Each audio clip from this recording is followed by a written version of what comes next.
Écoutez, bonsoir tout le monde, Erev Tov. On est toujours dans le Kinous HaShluchim, hein. C'est des grands moments dans l'année chassidique. Donc tous les shluchim sont pas loin du Seven et donc prennent des bonnes décisions et des kochot pour pouvoir accélérer dans vos Ouais, attaches. d'accord. Toute Alors, leur. tu veux qu'on check? Donc encore une fois, Erev Tov. Et donc, comme d'habitude, pour se donner des corps, des kochot, on a des forces.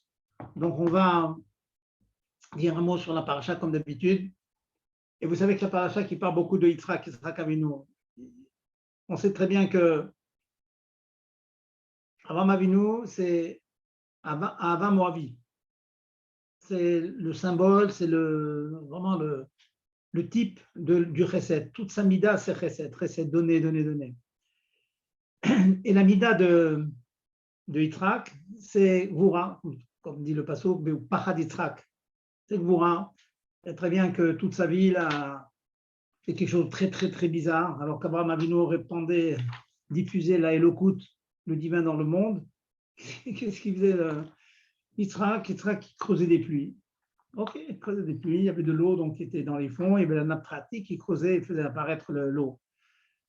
Bon, la Kabbalah explique que c'est beaucoup plus profond que ça. Et en Chassidut, c'est développé ce concept que le travail d'Abraham, c'était donc de diffuser une lumière qui était Bachamaïm, le descend, et puis tâcher de le faire pénétrer dans chacun d'entre nous, dans le clan d'Israël et dans les nations aussi, d'accueillir tout le monde.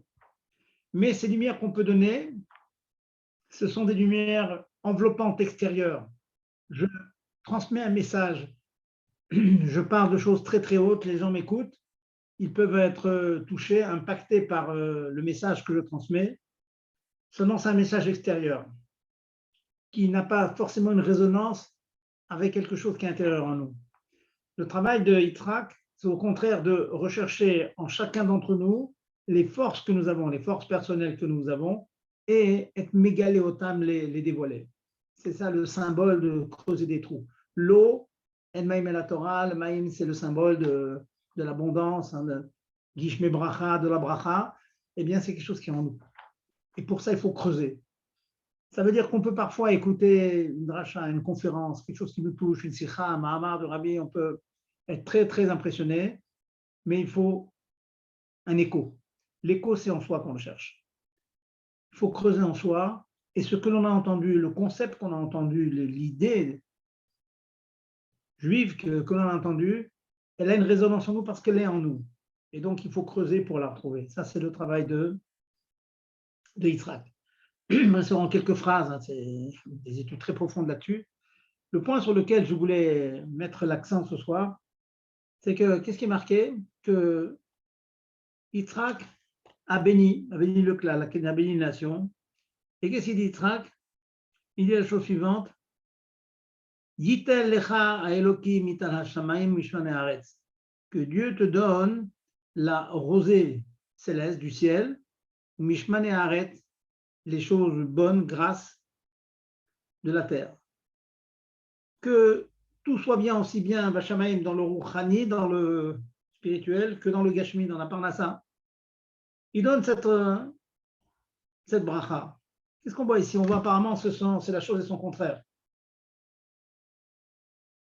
Yitzhak, c'est Gvura, Pachad Yitzhak.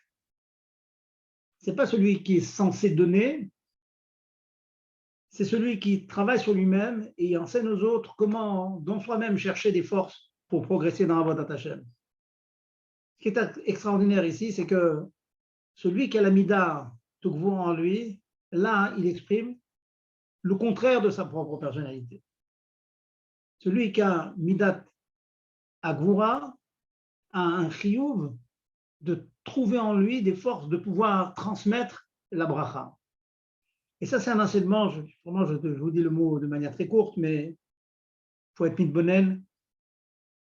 Pour chacun d'entre nous, il y a des gens qui sont extrêmement machmirim, font attention à tout, pour eux c'est très difficile d'être mékil, ils font attention à toutes les chitotes, font attention dans la cache-route, la cache-route de leur tfilin, dans leur mezuzot, donc toute leur vie c'est Midat Agvura. Et parfois, ils ont du mal à supporter qu'autour d'eux, eh bien, les gens ont plutôt tendance à être méquils et prendre des choses davantage à la légère. Eh bien, l'enseignement que je viens de vous dire, que Yitzhak et Midat Gvura, ou Pachat, eh bien, il donne des brachot et il souhaite Yiten lecha Elokim mitara shamayim mishmanei haaretz. Eh bien, il a travaillé pour dire que, eh bien, il faut donner aussi. Et c'est ça, quelque chose de très très fort. Je suis marmire sur moi-même, mais ça ne m'empêchera pas de donner aux autres. Être méquille pour les autres, je serai méquille pour les autres parce qu'il faut donner. Je vais vous apporter une petite anecdote que j'ai vécue il y a de nombreuses années. On a invité des gens à Pessah. Vous savez, à Pessah, on fait extrêmement attention. Le shrouya, on en va jusqu'au bout. Un petit peu de massa qui tombe dans l'assiette un peu mouillée, waouh! Eh bien, il nous est arrivé un événement comme ça. On a invité des gens qui étaient, on va dire, traditionnalistes, qui n'étaient pas rentrés dans toutes les roulements que nous faisons. Et pendant le repas, dans notre belle vaisselle pessartique, c'était l'époque de pas la vaisselle jetable, pas ami, la belle vaisselle de Pessar. Eh bien, le monsieur, il prend sa matzah et puis il la trempe dans la soupe et il commence à manger. Je ne sais pas si vous êtes. Allô, vous m'entendez là? Oui, on vous entend, mais vous avez enlevé l'image de l'écran. Ah, et puis l'écran là, ce qui se passe. Vous avez dû appuyer sur quelque chose. Voilà. Voilà, c'est bon. C'est bon. Oui, voilà, très bien. Eh bien, je disais que je vous laisse imaginer mon épouse, avec tout le travail de Pessard, etc. On voit que notre belle vaisselle de Pessard qu'elle est passée à la poubelle, c'était une épreuve. Eh bien, on a été mishtamesh de cette mida de Yitzhak Avinu, qu'on fait des khumrot, mais pour les autres, ben, il faut presque des boulottes, quitte à cette vaisselle où les choses qu'il avait utilisées, on les lui a réservées, il les a gardées, et puis on les a gardées pour l'année suivante. Vous savez que le dernier jour de Pessah, on fait shrouya, donc de toute façon, notre vaisselle prend ce goût de matzot trempé. Donc la vaisselle restait cachère, mais on l'a mise de côté ou on l'a gardée pour ses invités. C'est des épreuves qui nous arrivent parfois. On voit des gens qu'on invite et puis qui font des choses que nous ne faisons pas. Cela peut nous choquer. Eh bien non, il faut se travailler pour avoir l'esprit large, pour avoir le cœur large. Et une personne qui fait des choses que nous ne faisons pas, il faut le laisser faire tant qu'il est bien dans le cadre étroit, bien sûr, de la halakha. Eh bien, on le fait. Ça, c'est Yitzhak Avinu. Tu es marmire pour toi, mais pour les autres, en attendant qu'ils deviennent comme toi, Bezat Hashem, et s'ils doivent devenir, eh bien, il faut avoir le cœur large et être mikil pour les autres. Ça, c'est l'attitude du Chacham et du Chassid. Voilà donc un mot de la paracha, un mot donc des enseignements qu'il faut tirer.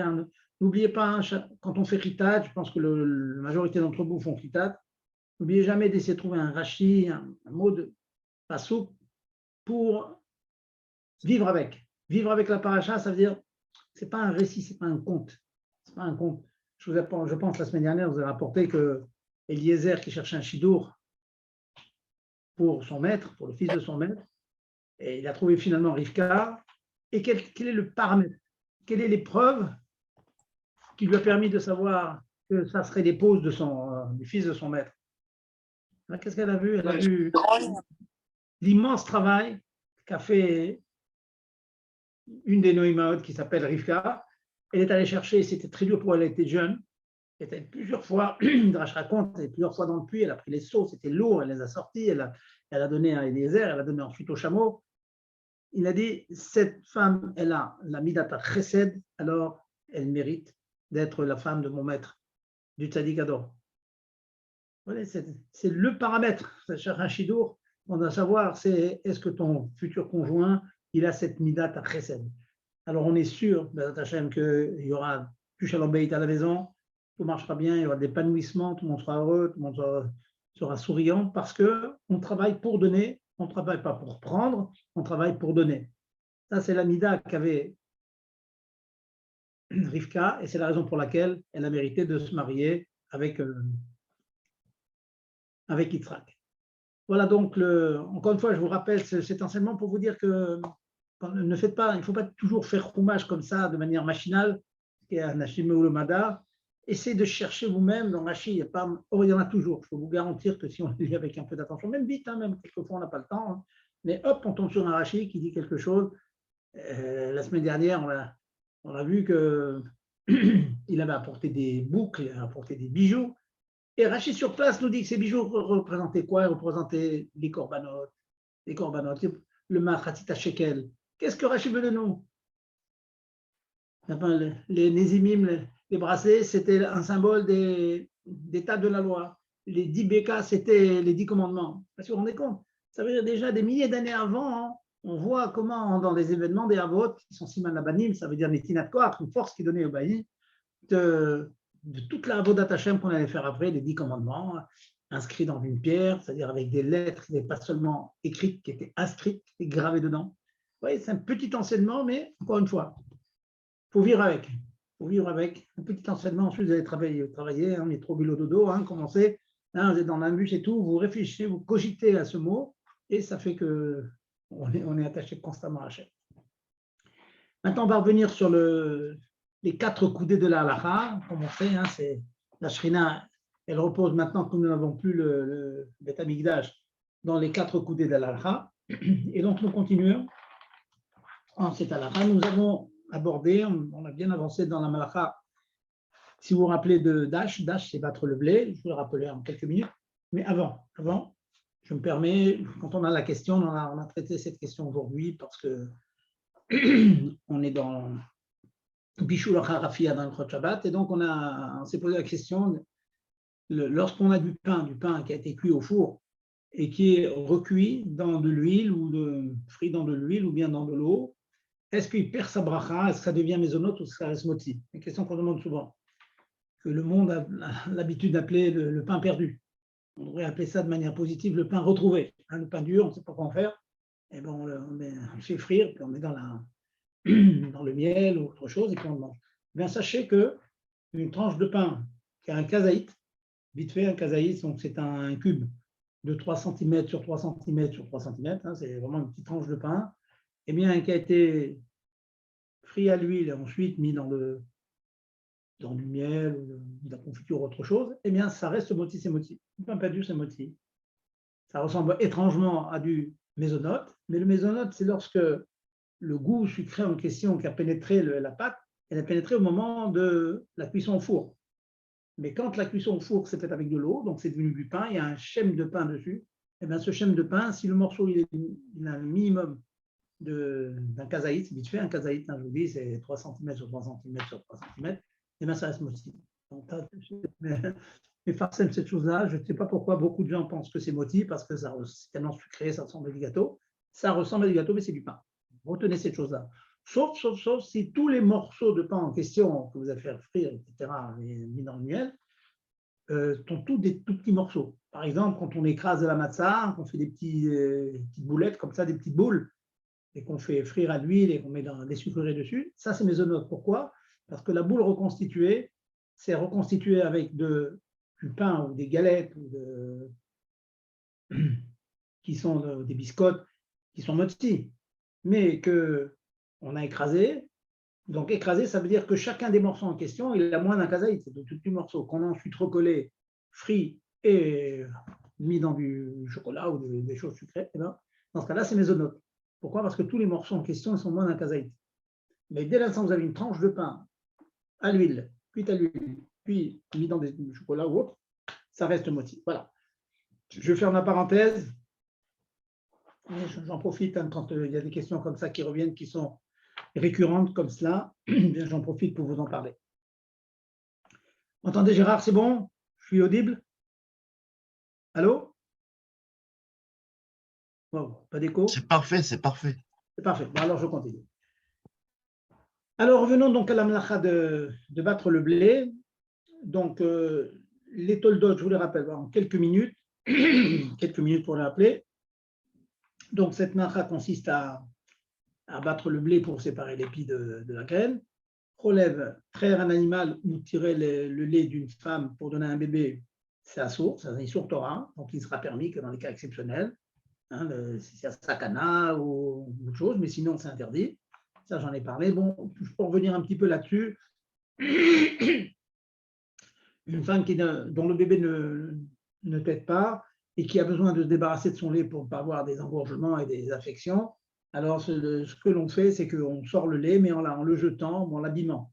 de telle sorte qu'on ne fait qu'un Issour des Rabanan, et Mishum Tsar Balechaim, pour éviter des maladies et tout, on permet ce Issour des Rabanan qui consiste à tirer le lait pour le jeter, le jeter au fur et à mesure.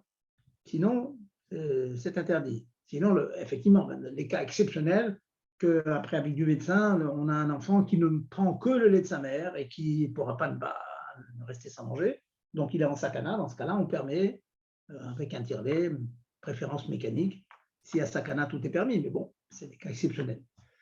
J'avais même dit la semaine dernière, si vous vous rappelez, qu'on peut mettre la machine sur une minuterie, et puis la maman pourra mettre la machine sur elle avant que la minuterie se mette en marche, puis la minuterie le met en marche. Ça, c'est permis, car c'est une melcha qu'on fait avec une machine qui se fait tout seul.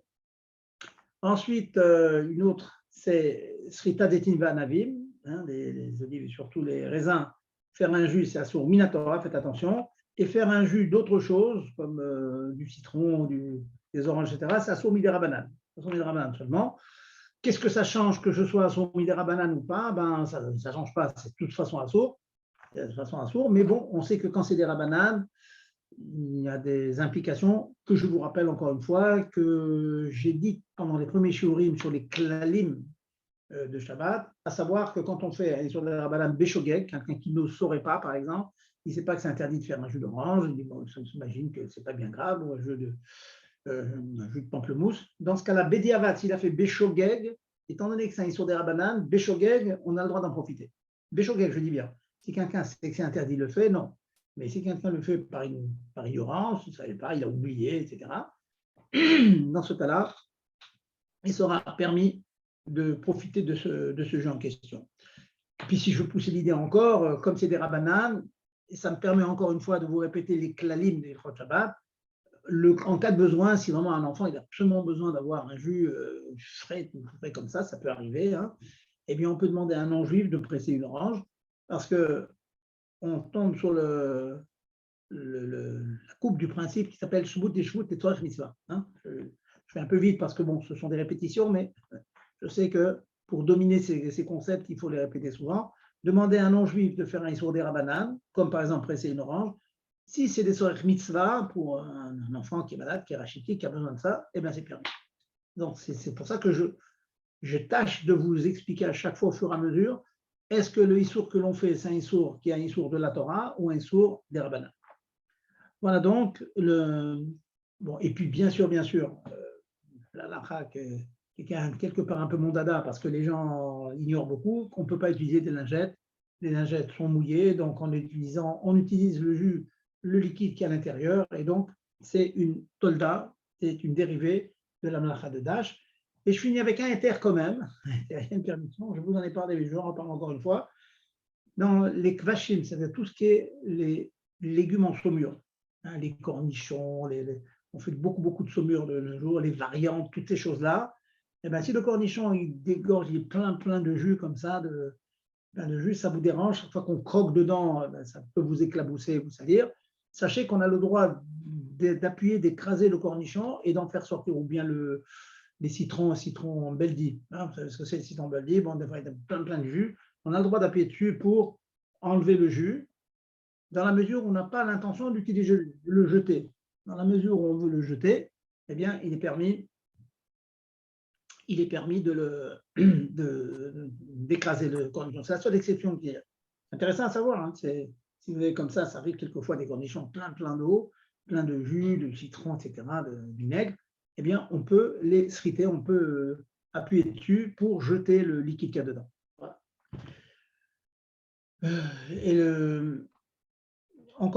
Aussi, j'en ai parlé la semaine dernière, je conclue avec ça. C'est l'interdiction, c'est midera banane seulement, c'est de presser les cheveux ou la barbe. Donc, quand on est mouillé, on sort du mikvé, on ne prend pas une serviette, on se frotte fortement la barbe ou les cheveux, parce que c'est comme srita. Je dis c'est comme. Pourquoi c'est comme? Parce que l'eau ne pénètre pas les poils les cheveux lui-même. C'est entre les cheveux. Donc, ce n'est pas vraiment ressemblant au fait d'écraser des raisins, par exemple, etc., ou d'écraser une serpillière. Mais c'est assour midera banane quand même. Donc, on fait bien attention de ne pas, quand vous sortez du mikvé, vous posez la serviette sur votre tête, sur les cheveux, En posant, il y a la partie superficielle qui est posée sur les cheveux, qui est absorbée par la serviette, et ça suffit. Voilà. Et le dernier cas, donc je finis donc la Khazara. Si on veut utiliser, mettre de l'alcool ou de l'éosine sur un endroit fragile chez un bébé, par exemple, on mettra l'alcool sur la peau et puis on étalera avec un coton. On ne fera pas l'inverse, parce que si vous mettez le coton dans l'alcool ou dans l'éosine et ensuite vous badigeonnez le bébé, alors là, on est intéressé par le fait que l'alcool qui a pénétré le coton sort du coton, et ça, c'est Tolda des Dash. Sortir un liquide d'un solide, c'est Tolda des Dash. C'est un cas vraiment, mais ça peut arriver. Il y a des personnes qui aiment bien couper un pamplemousse en deux et puis ils prennent une cuillère, ils prennent des morceaux comme ça de tranches qui sont déjà coupées. En faisant ça,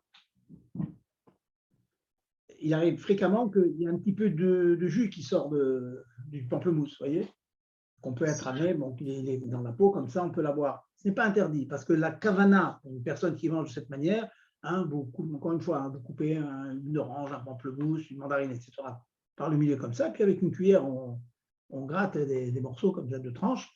Ça, malgré le fait qu'il y a du jus qui sort, c'est la Barchenmit Kaven n'est pas du tout intéressé par, en tout cas, il n'a pas la kavana d'utiliser tout ce jus qui sort, et donc il n'y a pas d'interdiction de manger un pamplemousse de cette manière-là. Voilà, donc j'ai brossé rapidement les cas. Voilà, un que je dis comme ça. Sur place aussi, c'est des glaçons. Bien sûr, ce n'est pas tout à fait la mlacha de Dash, mais ça ressemble un peu. On tâche de ne pas laisser des glaçons fondre dans un verre. Hein. Si vous voulez refroidir un liquide quelconque, du coca ou autre chose, on peut mettre un glaçon dedans, mais tâchez de faire en sorte qu'il y ait toujours du liquide dans le verre dans lequel on mettait les glaçons. Qu'est-ce qu'on gagne avec ce liquide? On gagne qu'au fur et à mesure que le glaçon fond, eh bien, c'est la quantité de liquide qui grossit, mais ce n'est pas une nouvelle apparition, ce n'est pas de nolade, parce qu'il y a déjà un liquide. Alors que si vous le mettez dans un verre vide, vous mettez un glaçon, il y a une espèce de transformation qui s'appelle nolade, et c'est discutant des poskim, mais on est marmire de tâcher de faire en sorte qu'il n'y ait pas, qu'on ne transgresse pas dans cette interdiction des rabbanan qui s'appelle nolad. Voilà. Messieurs, mesdames, est-ce que vous avez des questions? On conclut donc la mlacha de Dash. Est-ce que vous avez des questions là-dessus? Allez-y. Ou bien sur le pas perdu? Pas de questions? Ouais, moi j'ai une question, bonsoir. Allez-y. Non, vous avez parlé de laisser fondre des glaçons. Est-ce qu'on a le droit de congeler des choses pendant Shabbat? Alors, si c'est un solide comme Kralot, par exemple, vous mettez au congélateur, ça c'est permis. Parce que finalement, c'est solide et ça reste solide, un peu plus dur. Bon, ça c'est permis. Si maintenant c'est de l'eau dont vous parlez, alors là, il y a des discussions dans les poskim. Il y en a qui permettent, il y en a qui interdisent. Le minag dans nos milieux, c'est d'être marmire. On ne fait pas des glaçons pendant Shabbat, vous voyez. On ne fait pas des glaçons, on ne met pas dans le congélateur de. Parce que c'est normal. Vous avez le droit de mettre, par exemple, vous avez du coca ou quelconque. Vous avez le droit de la mettre dans le congélateur, sachant que il y a une heure d'aller l'enlever. Bien qu'en général, on a toujours peur, chez Manishkar, qui l'oublie, comme le fait de faire un glaçon, il y a beaucoup de posting qui permettent quand même. Donc, on n'a pas peur qu'il oublie. Donc, on a le droit de mettre dans le congélateur un liquide quelconque, le refroidir et l'enlever avant qu'il devienne, que ce soit de la glace. Pardon, vous posiez une question, allez-y. Oh, c'était pour demander, du coup, c'est parce que c'est Nolad. Ah oui, c'est ça. Voilà. C'est comme le nouvel métier, en fait. L'ISO s'appelle. Allez-y, autre question. Pas de questions, c'est clair? C'est bon. OK. S'il n'y a pas de questions,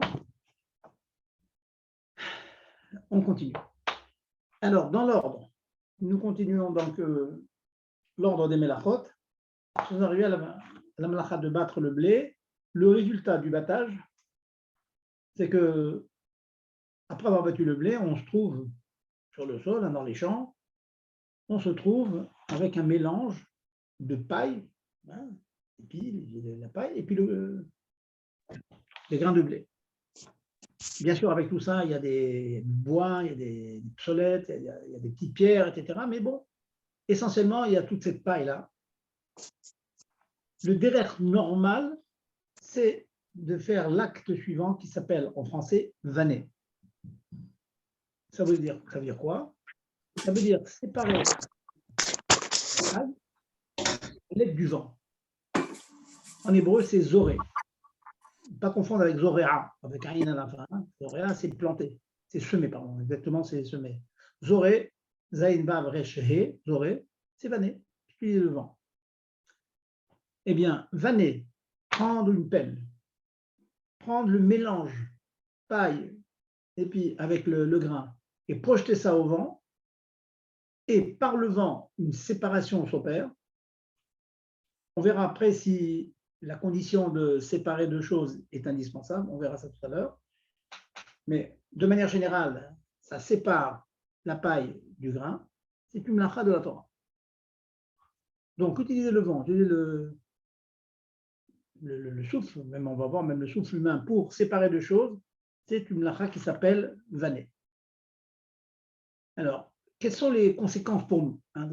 On est très très loin d'être dans les champs et d'aller vanner. Mais est-ce qu'il y a des conséquences dans notre quotidien de cela? Oui, il y a des conséquences. C'est ce que j'appelle les petites melachot. Elles ne sont pas petites, mais les applications, si vous voulez, les applications, l'impact dans notre quotidien shabbatique, hebdomadaire, il est le suivant. Imaginons, ça arrive assez souvent, qu'on a devant soi un mélange de fruits secs, par exemple, avec des psolettes qui sont à côté. Imaginons.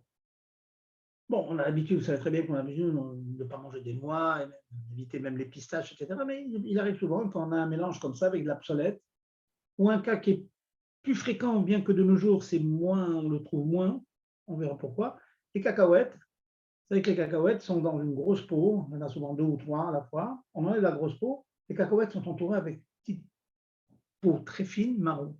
Qu'est-ce qu'on fait en général? On met les cacahuètes dans la main, on frotte un petit peu comme ça, et on se retrouve dans la main les cacahuètes avec ces petites peaux marron.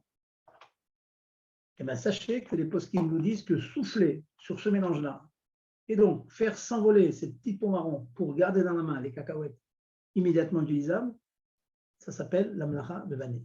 Waouh, si on est compte. Tu vois, j'ai déjà vu ça fréquemment. J'ai déjà vu ça. Le rôle, quelqu'un faisait ça, je dis fais attention, tu sais ce que tu fais, c'est interdit Shabbat. Mais quel est le problème? Qu'est-ce que je fais? Je souffle sur la petite peau marron, sur la psolette, mais c'est pas borer. Borer, c'est la prochaine melacha que l'on va faire. Pourquoi c'est pas borer? Ben, tout simplement, c'est pas borer parce que j'utilise le vent. C'est une brira, c'est un tri que je fais à l'aide du vent. Quand le tri se fait à l'aide du vent, eh bien, cette melacha s'appelle zoré.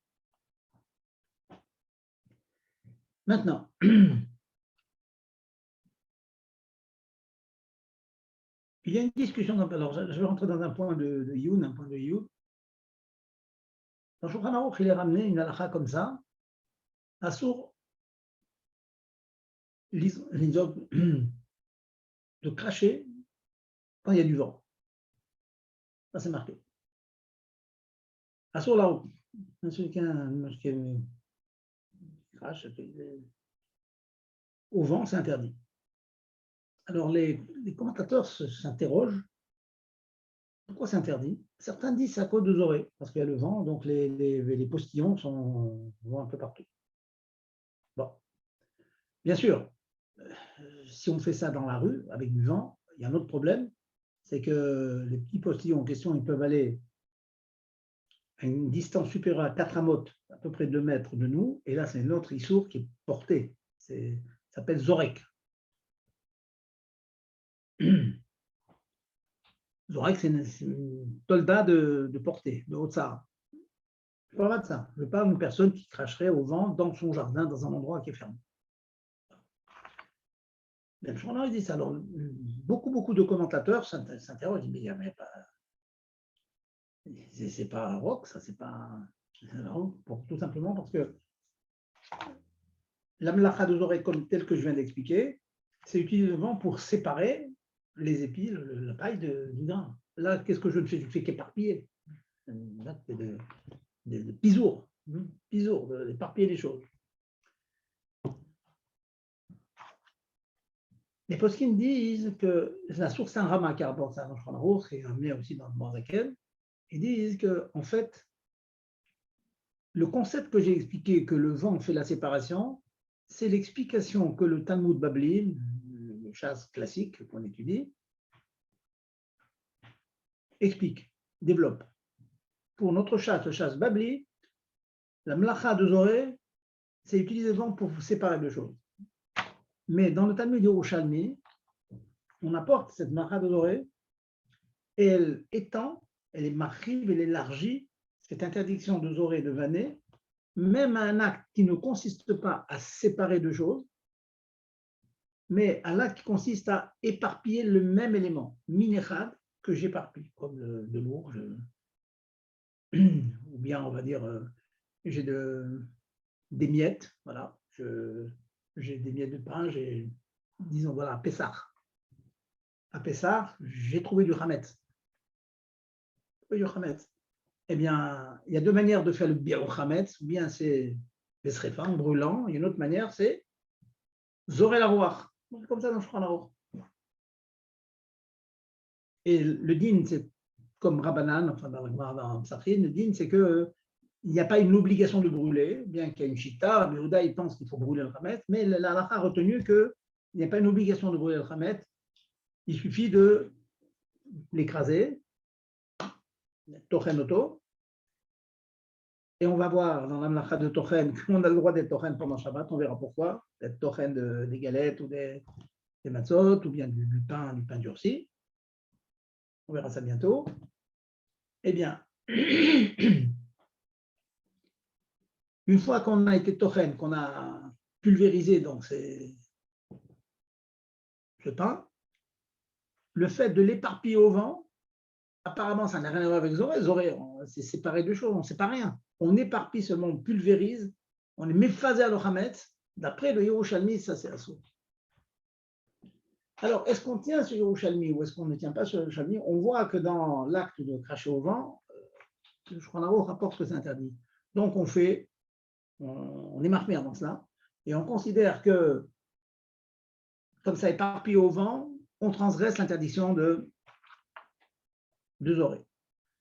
Bon, il se trouve qu'en Adamon Razaken, dans Hilchot Pessah, il apporte des éthérimes de faire ça. Ça veut dire que, contrairement à ce qu'il est possède dans Hilchot Shabbat, qu'on n'a pas le droit de cracher au vent, il tend à dire que l'on peut éparpiller donc du Hametz qu'on aurait pulvérisé et le jeter au vent. Donc il est Mekil comme le Yerushalmi, comme le Babli, pardon. Donc vous voyez qu'il y a comme une contradiction, mais dans les faits, on ne fait pas ça. Donc on ne jette pas. Le minac, c'est qu'on ne jette pas comme ça des miettes comme ça au vent. Et donc, les conséquences pour nous, imaginons que vous avez la nappe, on a débarrassé la table, et sur la nappe, il reste un tas de miettes, etc. Si vous avez une fenêtre, un balcon, et qu'on peut être tenté d'aller secouer, on dit vite, va secouer la nappe par le balcon, s'il y a du vent dehors, c'est problématique. Alors qu'on est en train on ne sait pas rien du tout, hein, c'est toutes les miettes qu'on projette au vent. Mais comme le vent pulvérise ou est méphaser, éparpille, on est marmire de ne pas le faire. Voilà donc les petites conséquences qu'il peut y avoir de cette mlacha. D'après cela, une question se pose. Est-ce que l'on peut utiliser une bombe de déodorant, désodorisant, la cuisine, quand il y a des odeurs, aux toilettes ou ailleurs dans la maison, sachant qu'apparemment, le fait de prendre des petites gouttelettes et les éparpiller partout, d'après le Yerushalmi, c'est problématique. D'après le Babli, comme j'ai expliqué, tant qu'on ne fait pas une séparation de deux choses, il n'y a pas de problème. Bon, on a dit qu'on était marmire comme le Yerushalmi. Bon, apparemment, quand on appuie sur le bouton de la petite bombe, là, on éparpille. Donc, les poskim discutent. Et un des points, c'est de savoir est-ce que le gaz qui est à l'intérieur de la bombe en question, c'est considéré comme un vent, et donc ça peut rentrer dans la Agdara, dans la définition de Zoré, d'après le Yerushalmi ou non. Alors bon, je ne veux pas rentrer dans tout le pipoule, ce n'est pas le but de ce shiur-là. Sachez que les grands poskim, à leur tête, il y a le Minchat Yitzhak qui permet. Certains veulent dire que non, d'après Mourazaken, c'est assaut. Pas du tout évident. En tout cas, l'immense majorité des poskim disent qu'on peut utiliser ces choses-là. Donc, c'est quand même très pratique. Très pratique. Entre autres, il y a quelquefois des eaux de toilette pour appuyer sur un bouton pour le mettre sur soi, ou des parfums, etc. Je ne rentre pas dans la question de savoir si on a le droit de se parfumer pendant le Shabbat. Très rapidement, je vais vous faire une halakha ou deux, c'est toujours bien d'apprendre des choses agaves en passant, mais Be'ezrat Hashem, on fera ça bismano beito, en son temps, lorsque on va apprendre les permissions des maquillages, des interdictions, qu'est-ce qu'on a le droit de faire, pas le droit de faire. Est-ce qu'on a le droit de se mettre un parfum sur soi? Admor Zaken est plutôt marmire dans ça. Le Mishnah Bora dit qu'on peut mettre une eau de toilette sur soi, tout simplement parce que comme c'est sur le corps, je viens sur le corps, parce que par la chaleur humaine, par la transpiration et tout, ça s'en va très vite. Admor Zaken, il dit que, la chose suivante, on a le droit de se parfumer que si Erev Shabbat, on s'est déjà parfumé Erev Shabbat, et il reste une espèce de petit relent de l'odeur que l'on a mise la veille. Ce qui fait que le fait de se parfumer pendant Shabbat ne fait que rajouter sur quelque chose qui est. Donc, il n'y a pas ce de molide. Il n'y a pas ce concept de molide dont on a parlé tout à l'heure, de créer quelque chose de nouveau. Mais si on ne s'est pas du tout parfumé, je ne sais pas pour une femme, bien sûr, un homme ne peut pas se parfumer, bon, eh bien, si on ne s'est pas du tout parfumé, une femme n'a pas le droit de se parfumer pendant Shabbat, chez Chabad, encore une fois, d'après l'Admor Zaken. Par contre, si elle s'est parfumée à main, elle a mis un petit peu de parfum, elle a le droit d'en rajouter pendant Shabbat. Voilà donc, je brosser rapidement cette melacha donc, de Zoré. Donc, je vais vous résumer en une phrase ou deux. Donc, Zoré, c'est utiliser le vent pour séparer deux éléments. Les exemples que j'ai donnés, c'est souffler sur un mélange de cacahuètes avec leur petit pot marron. Ou bien vous avez des raisins secs, par exemple, mélangés avec des petites saletés, vous soufflez pour enlever les petites saletés avec le vent. C'est interdit à cause de Zoré. Non plus, on n'éparpille pas de la poussière ou des miettes, à l'image de l'interdiction de cracher au vent. Et tout ça, je parle chez soi, c'est-à-dire dans ton jardin, parce que dans la rue, de toute façon, c'est interdit à cause de ces oreilles, c'est comme porter. Donc, on ne se coupe pas la nappe. Mais par contre, utiliser des bombes, etc., avec du gaz concentré, un liquide dedans, et qui se pulvérise et donc qui sort sous forme de petites gouttelettes comme ça, eh bien, cela est permis. Pourquoi c'est permis? Essentiellement, comme j'ai expliqué tout à l'heure, essentiellement la raison, c'est qu'on n'utilise pas le vent. L'espèce de gaz qui est à l'intérieur, ce n'est pas assimilé au vent. Par contre, effectivement, si vous êtes dans un endroit qui est vraiment ouvert au vent, vous avez un courant d'air et que vous utilisez cette bombe, vous projetez comme ça les bonnes odeurs dans l'intention que le vent il l'éparpille dans toute la maison, là, c'est assimilé effectivement à Zoré. Mais si les portes sont fermées, il n'y a pas de vent, comme c'est le cas dans la majorité des fois, eh bien, le fait d'appuyer, d'utiliser le gaz qui est à l'intérieur de la bombe en question, ça, comme je vous dis, l'immense majorité des poskim le permettent. J'écoute vos questions. Allez-y. Bonsoir, Rav. Bonsoir, si par exemple, sur les cheveux d'un bébé, il y a des miettes de pain ou de gâteau, est-ce qu'on a le droit de souffler pour lui enlever les miettes sur la tête? Alors, si vous regardez bien les cas dont on a parlé, c'est que d'après la halakha pure et dure, le but, c'est de séparer deux choses. C'est séparer la paille, etc. Là, en fait, vous avez quelque chose qui est posé sur les cheveux. C'est comme si vous m'avez demandé, sur la table, il y a que des psolettes, que des choses qu'on va jeter. Et vous utilisez le souffle pour le mettre à la poubelle. Ça, ce n'est pas interdit. Parce que vous ne faites ni vous êtes méphaser, comme j'ai dit, la roi, pulvérisé, comme j'ai dit tout à l'heure. Ça non plus, vous ne faites pas. et vous ne séparez rien. Donc, en fait, vous faites juste, vous voulez enlever quelque chose et vous l'utilisez. Une chose qui est posée, imaginons sur la table. Sur la table, il y a un peu de poussière. Soufflez sur la poussière pour l'enlever, il n'y a pas d'interdiction. Donc, c'est permis. Alors, pourquoi on n'a pas le droit de secouer la nappe pour enlever les miettes? C'est parce que ça… Voilà. L'idée, c'est comme j'ai expliqué tout à l'heure, secouer la nappe, le but, c'est que d'abord, vous utilisez le vent, et puis le vent, il éparpille les choses. Là, quand vous soufflez, vous l'enlevez, vous n'avez pas du tout, ce n'est pas du tout un concept d'éparpiller, c'est posé quelque part, je veux l'enlever de là où il est. Vous voyez ce que je veux dire? C'est un petit peu comme s'il y a de la poussière qui est tombée sur une table ou sur votre cahier, ça vous dérange, vous soufflez pour enlever la poussière, ça c'est permis. Ah, d'accord, merci. Le concept d'éparpiller, d'être méphasère, pisour. Le concept, c'est pisour. Autre question. Bonsoir, Rav. Bonsoir. Tout à l'heure, vous avez parlé pour les cacahuètes. Vous avez simplement soufflé sur la petite pellicule. Mais si avec les doigts, on bouge comme ça avec les deux doigts et on met la cacahuète dans la bouche, où est le problème? Alors, si vous ne faites aucune séparation sans souffler, hein, si vous avez les cacahuètes avec la petite pellicule en question sur la main, oui. Et là, déjà, vous me donnez l'introduction pour la mlacha suivante. Pour pouvoir permettre de faire ce que vous me demandez, on verra pourquoi, il faut répondre à 3 conditions, qui sont prendre la cacahuète directement sans enlever l'obsolète, le prendre avec la main et le prendre pour la consommation immédiate. Beyad, miyad, ochem mitor obsolète. Je vais revenir souvent sur ce slogan, si j'ose dire. Vous voyez? Donc, si vous avez la main, vous prenez la cacahuète, mangez, il n'y a aucun problème, vous répondez aux 3 conditions que je viens de dire. Mais imaginons maintenant que vous avez 3-4 cacahuètes et puis avec la petite pellicule. Pendant 10 secondes, vous enlevez toute la pellicule autour. Une fois que vous avez tout enlevé, vous mangez les cacahuètes. Ça, c'est interdit. Pourquoi?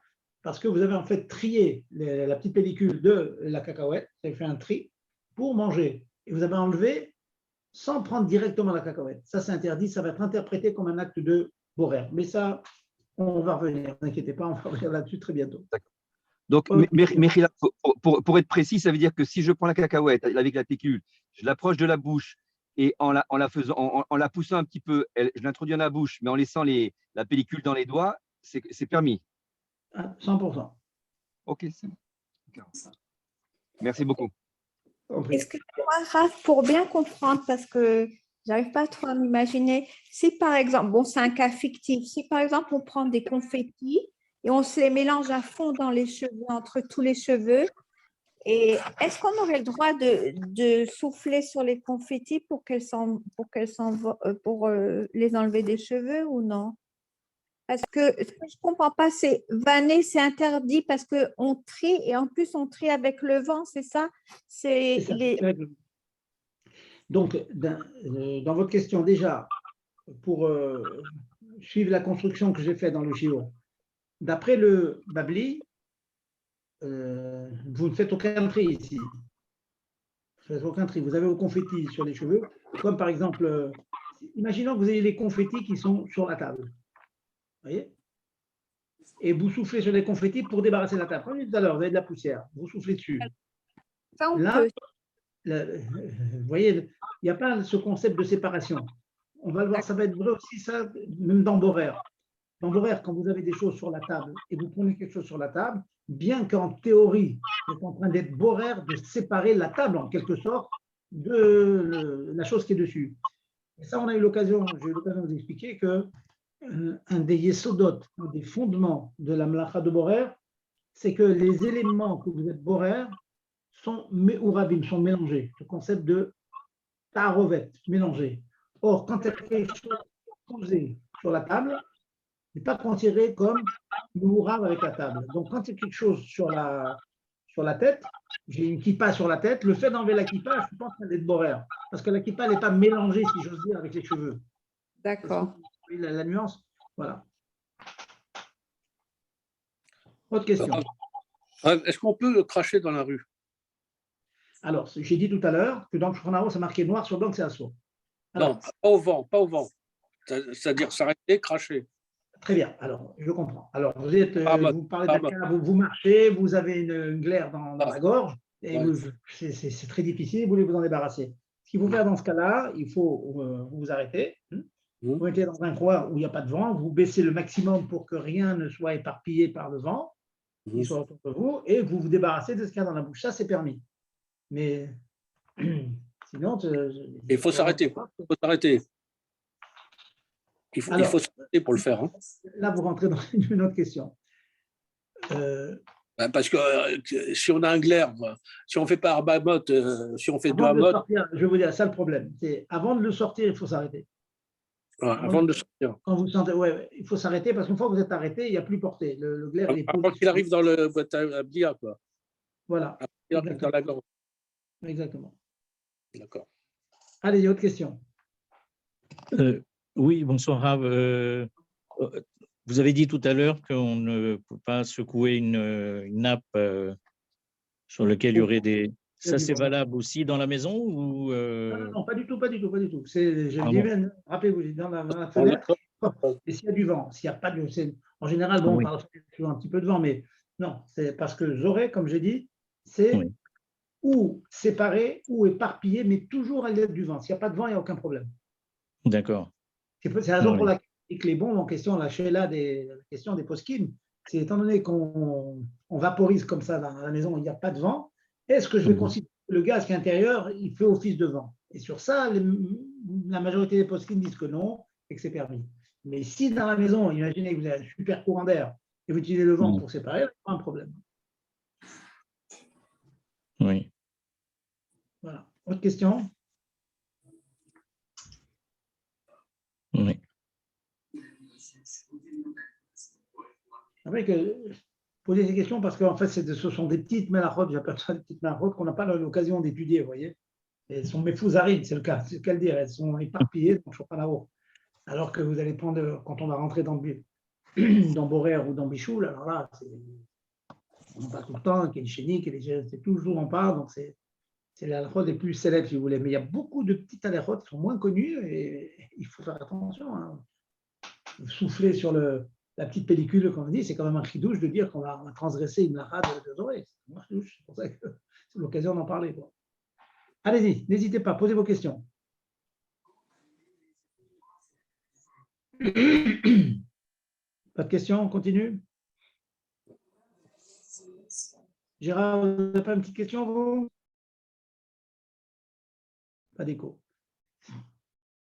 Bon. Moi, j'en ai tellement que je préfère pas poser. C'est pas vrai, ça, ne vous inquiétez pas. Il ne faut pas hésiter, il faut toujours demander des questions. Hein. C'est comme ça que ça marche.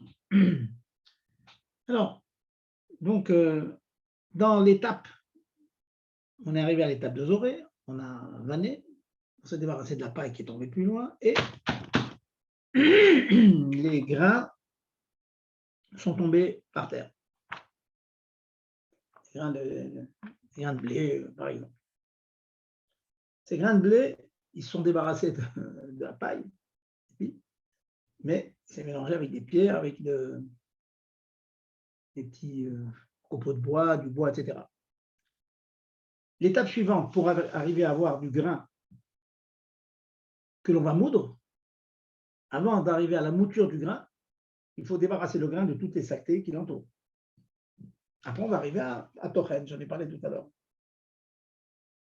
Ça va être la melacha suivante. Tochen, avec beaucoup de conséquences, écraser des pommes de terre, etc. Couper une salade en petits morceaux, bon, c'est déjà la melacha suivante. Mais avant, on arrive à la melacha de Borer. On est dans les champs, il faut débarrasser les grains des psolettes, des saletés qui l'entourent. Enlever des pierres, donc enlever des pierres, c'est une melacha qui s'appelle Borer. Trier. Un tri entre ce qui nous intéresse et ce qui ne nous intéresse pas. Ça s'appelle trier. Borer. De manière générale, le concept de Borer, c'est, comme je viens de vous dire, enlever les saletés, les pierres, les morceaux de bois qui ne servent à rien. Mais il y a des toldot de Borer, qui pas forcément consiste à enlever quelque chose qui ne nous intéresse pas.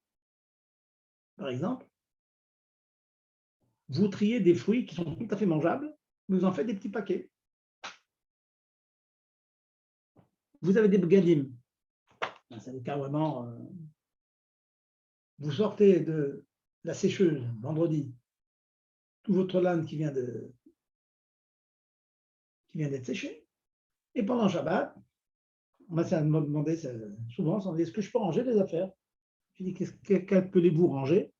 Eh bien, je mets les chemisiers à leur place, et je mets les tricots à leur place, et je mets les sous-vêtements à leur place, etc., les chemises à leur place. Donc, ça veut dire que vous prenez des choses, des éléments qui ne sont pas d'obsolète, ce pas des choses que j'ai jetées, que chaque jour j'en ai besoin, mais j'en fais des tas distincts. Ben ça, c'est une tolda de Borer. Tolda de Borer. C'est vraiment, quelquefois, on peut être amené, et je vois ça dans les maisons. Imaginons que, comme je viens de dire, on a sorti l'ensemble des habits de la sécheuse, et puis il y a un garçon ou une fille qui dit, bon ben voilà, de tout ce tas-là, je vais préparer les vêtements que je mettrai demain. Demain, je vais à la choule. Elle se prépare son petit chemisier, ses bas, etc., ses collants, que sais-je. Mais tout ça, c'était dans le tas. C'était méourave, c'était mélangé. Et le fait de prendre ces éléments pour les mettre le lendemain, c'est un nouveau tas, c'est démélanger, c'est le sortir du mélange.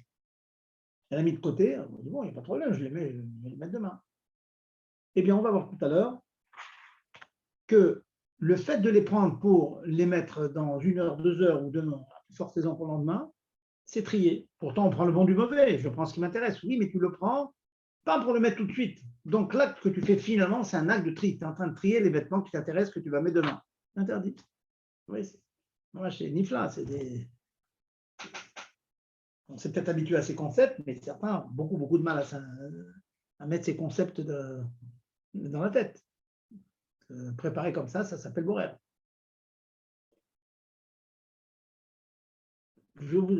Avant d'entrer dans tous les détails, je vais prendre d'autres cas. Imaginons, bon, ça je prends des cas que tous les éléments sont mangeables. Ça, tout le monde comprend que éplucher des fruits, éplucher des oranges. On va voir qu'on peut éplucher des oranges. Mais imaginons que vous préparez des oranges le soir, vendredi soir, pour les manger demain, au repas de midi. Ou bien vous triez samedi matin des oranges pour le manger dans 1 heure ou 2. Donc, certes, vous avez l'intention de le manger, mais vous allez manger seulement dans 1 heure ou 2. Interdit. Oui, il va falloir répondre à un certain nombre de critères pour, si je voulais déguiser l'acte de Borer, de tri, en un acte de achila, de manger, d'utilisation immédiate, qui sera permise. Et donc, pour ça, il faut répondre à un certain nombre de conditions. Donc je reprends rapidement, on va dire les trois toldot, les 3 dérivés essentiels. C'est comme je vous dis, trier des habits entre eux. C'est éplucher un fruit quand je n'ai pas l'intention de le consommer tout de suite. 2e cas. 3e cas, c'est trier des petits éléments. Le cas qui est marqué, c'est des shmarim, le cas d'Azmara. C'est des shmarim dans le vin. Dans le vin, il y a la lie de vin, une espèce de, comme ça, de petits éléments durs, solides dans le vin, au fond du vin. Ou bien le marc, voilà, l'équivalent, le marc de café. Vous avez un café à four, comme ça, vous avez du marc de café au fond. Ben, séparer le marc de café du café, c'est une tolda de Borer. Ce marc de café est considéré comme mélangé avec le liquide. Donc, le fait de les séparer est interdit. Alors, je peux les séparer avec une passoire. C'est évident, j'utilise l'instrument pour ça, mais même le séparer sans utiliser de passoire, je les sépare tout simplement. Voilà, j'ai un café, je laisse reposer le marc de café au fond, et puis je verse mon café dans un autre verre pour ne pas avoir de marc. Je fais 2 tas. Un tas avec le marc de café, un tas avec le liquide, le café liquide. Dans certains cas exceptionnels où j'ai pris le liquide et que je veux le consommer tout de suite et que je n'ai pas utilisé un filtre, ça peut être permis. Mais dans l'immense majorité des cas, c'est interdit de faire comme lui. Bien sûr, vous pouvez boire le café comme ça avec le marc au fond. Jusqu'à ce que vous arrivez au fond, ça oui. Mais sinon, c'est interdit à cause de Borer. Donc on retient. Éplucher un fruit, c'est borer, sauf sur certaines conditions, on va dire. Enlever une saleté d'un liquide. Dans votre verre de kidouche, il y a des petits morceaux de liège qui flottent, ou il y a un petit moustique qui est tombé, on va dire le liège, c'est plus facile. Voilà, et ben, enlever ce morceau de liège, interdit. Le morceau de liège et meourav et mélanger avec le liquide, c'est interdit de l'enlever. Il y a des méthodes encore, ne vous inquiétez pas, il y a des méthodes pour l'enlever, mais l'enlever comme ça, c'est interdit. Et puis, comme je vous dis, trier des habits entre eux, tout ça, c'est interdit. Bon. Même ça va jusqu'aux livres. Le Rav des Poskim interdit même des livres mélangés. Vous avez des tas de livres les uns sur les autres. C'est interdit de les démélanger, ça veut dire de mettre les roumaches avec les roumaches, les sidorim avec les sidorim. Bon. On va voir dans les livres, il y a de nombreux cas où ils ne sont pas vraiment mélangés en poids. Voilà. Maintenant, je vais vous donner le grand klal. Ensuite, il y aura une multitude d'exemples qu'on va donner. Multitude d'exemples. Mais avant d'arriver à la multitude d'exemples, j'en ai donné quelques-uns comme ça, juste comme introduction, mais je vais vous dire quels sont les cas où le tri est permis. Alors, pour bien vous faire saisir, faire sentir la chose, imaginons que vous ayez une assiette avec des petits pois, des haricots, des oignons mélangés. Prenez la fourchette, prenez des petits pois, les mettez dans la bouche. Je suis en train de trier les petits pois des haricots ou des oignons. C'est qu'une manière d'interpréter les faits. Une autre manière d'interpréter les faits, l'acte que je fais, la photographie de ce que je fais, en train de manger. Je prends une fourchette, je prends un couteau, je prends des petits pois, je les mets dans la bouche. C'est manger ça. Ah, la conséquence du fait que je mange, c'est que forcément, de soi-même, mais là, ça vient que je sépare ce que je suis en train de manger de ce que je ne mange pas tout de suite. Mais l'interprétation de la chose, c'est davantage vu comme un acte de manger qu'un acte de tri.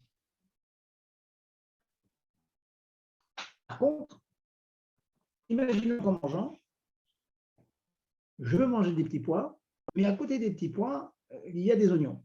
Les oignons me dérangent. Je n'aime pas ça. Avec la fourchette et le couteau, je pousse les oignons au bord de mon assiette. Je les pousse. Après les avoir poussés, je prends mes petits pois et je les mange.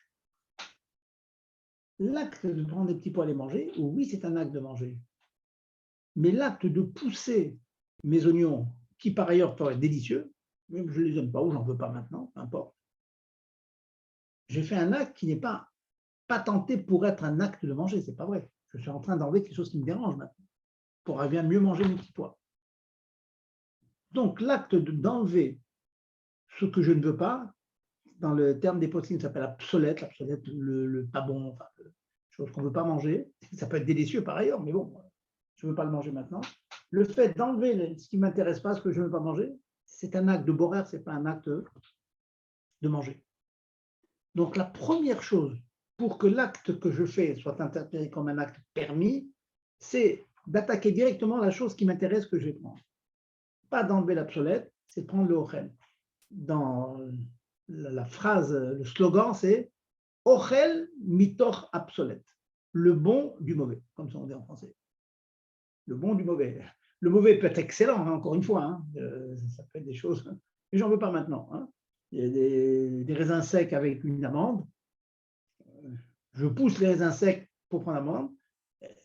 Je vais dire que les raisins secs, c'est mauvais, entre guillemets, alors que c'est délicieux. Mais ce que je ne veux pas, ça s'appelle psolète. Donc, première chose, prendre le bon du mauvais. Deuxième condition, c'est ne pas utiliser un ustensile de borer. Utiliser la main, beyad, ou les prolongements de la main, couteau, fourchette. Donc, les ustensiles qui s'appellent les ustensiles de borer, c'est la passoire, c'est l'épluche légumes. L'immense majorité des potkim, on a qui sont méquili, mais Bach et d'autres interdits. Non, on ne paierait pas l'épluche légumes. Donc, si vous utilisez un épluche légumes pour enlever la peau d'un fruit, un kiwi par exemple, même que vous avez l'intention de manger le kiwi tout de suite, et que vous avez le droit de l'éplucher avec un couteau, ou avec, comme si vous l'épluchez avec la main, avec un couteau, c'est la prolongation de la main. Mais prendre un épluche-légumes, donc c'est l'utilisation d'un ustensile qui est réservé à ça, c'est interdit. Donc, deuxième condition, Beyad, vélo Bekeli. Je résume.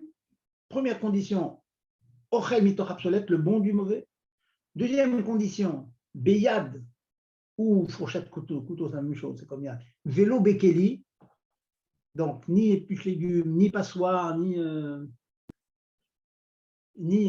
on va revenir à ça, le temps avance vite, un sachet de thé, les feuilles de thé qui sont dans le petit paquet là, en question, en tissu souvent, eh bien ce paquet-là, c'est une passoire. Donc c'est interdit. On va voir, je n'interdis pas le thé, ne vous inquiétez pas, mais c'est une passoire. Si je prends le petit fil comme ça, je secoue le petit fil pour extirper les gouttes qui sont à l'intérieur du paquet de thé, ben, je suis en train de trier en utilisant une passoire, c'est interdit. Pas le droit de secouer comme ça. On reviendra là-dessus. Hein. Je suis dans des clalim maintenant. Je vais vous donner des clalim que tout le monde connaît, mais bon, Chazorba de Chazorba. Troisième condition, c'est miad. Il faut prendre que vous voulez, les petits pots en question, pour les manger tout de suite. Et on considère en général, malgré toutes les discussions qu'il y a là-dessus, tout de suite, c'est à peu près une demi-heure. Hein, Samour, on appelle Samour, c'est une demi-heure. Donc, si j'ai l'intention de prendre le bon du mauvais, je prends le cas de tout à l'heure, j'ai tous mes vêtements que j'ai sortis de la sécheuse et je les prépare pour le lendemain, j'ai pris le bon, j'ai pris ce qui m'intéresse, je l'ai pris avec la main, j'ai répondu aux deux premières conditions, mais je prépare pour demain, c'est assaut. Il faut les préparer pour la demi-heure qui suit. Si j'ai l'intention de m'habiller dans une demi-heure, c'est bon, sinon non. La maman, elle veut éplucher les fruits pour la famille. Elle ne peut les éplucher que dans la demi-heure qui précède le repas, pas une heure avant. C'est des exemples que je rapporte très très souvent, classiques. On ne peut pas préparer une salade de fruits, donc des fruits on est plus chaud auparavant. Les préparer à 8h, 9h du matin, Shabbat, pour les manger au repas, c'est assaut. Pourquoi? Parce que j'ai trié, pas miad, 1 heure, 2 heures, 3 heures avant la consommation, c'est assaut. Donc je résume et je finis là-dessus. Petit carré qui entoure mes conditions. Premièrement, Ochel mitoch absolète, prendre le bon du mauvais. Deuxièmement, Beyad avec la main et pas un ustensile de borer. Troisièmement, Miyad. Beyad, Miyad, Ochel mitoch absolète. Répétez 100 fois ces 3 conditions. Et maintenant, on va avoir un tas d'exemples d'application de cela, parce que borer comme cuire, c'est vraiment les grosses mélachot, grosses au sens que les applications sont très très fréquentes. Voilà, messieurs, dames, si vous avez des questions, j'y réponds. Et sinon, à la semaine prochaine, Bezrat Hashem, on aura l'occasion de revenir sur des exemples hein, que pour. Rav Zerbib, il y a une question qui est écrite oui. sur. Est-ce que c'est différent avec un ventilateur? Mais c'est ce que vous avez expliqué juste avant. Et il y a une personne qui a posé la question, est-ce que c'est différent avec un ventilateur? Ah, pour Zoré. Oui. Zoré. Il semblerait que créer du vent avec un ventilateur, c'est vraiment créer du vent.